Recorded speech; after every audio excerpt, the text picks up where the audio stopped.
And in closing, I'd just like to thank you for allowing this place to exist. Thank you. Thank you.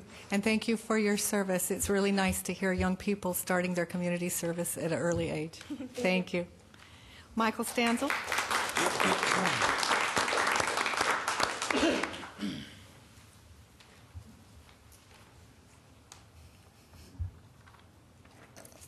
Michael Stanzel, 2510 96th Avenue Court East, Edgewood.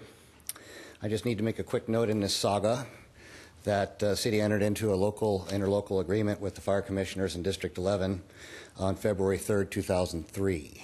The city immediately started receiving around $200,000 a year in fire and EMS taxes. I also need to note that 5 months later, in July of 2003, the District 11 fire commissioners started liquidating District 11 assets and eventually turned the receipts over to the city. This is going to be important for later. You need to remember that. On January 5th, 2004, after the city was sued by Jerry Mahan, the council waived the rules and adopted a 6-month emergency moratorium to issue water availability letters for properties outside the city limits. 7 days later, on January 13th, 2004, Greg Stidham, who worked in the Development Engineering Department, issued a water availability letter to Tom Bryant, a resident of Puyallup, for a property outside the cities in North Puyallup area. On March 16th, 2 months later, John Ray received a letter from Seth Botcher refusing water service to his property, citing the moratorium. During this time frame, before July, Gary McLean and the council modified the municipal code, claiming it was not and has never been the water utility for any area outside the city limits. The code pretty much stated that if you want water service, you better go out and start knocking on doors and get that area annexed into the city. On June 25th, 2004, I had a conversation with Colleen Harris at the Public Works Department.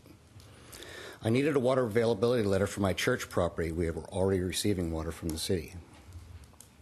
Ms. Harris came out to the counter and slid my request back at me, stating that the city was no longer issuing water availability letters outside the city limits. Then she asked me what I was doing out there. Remember back in 1995 now when the city refused service to me because they didn't like what I was doing? Well, I told her it was really none of her business. The city was just my water utility, and that the city had no regulatory or zoning authority over my property. Then she told me if I changed the use of my property from residential to commercial, the city was going to disconnect my water. Now I'm going to make a really bold statement here, and your legal staff knows why it's so bold. What I do with my property outside the city limits is none of your business. As my water utility, the city's only concern is how much water I'm going to be using so my meter can be sized properly. And I want you to remember now, this is important. The city flat out refused to give me that water letter because of the moratorium and the municipal code. She might as well have been throwing rocks at me when I walked out of that room. I was never going to get that letter no matter what I did. Doc Hanson.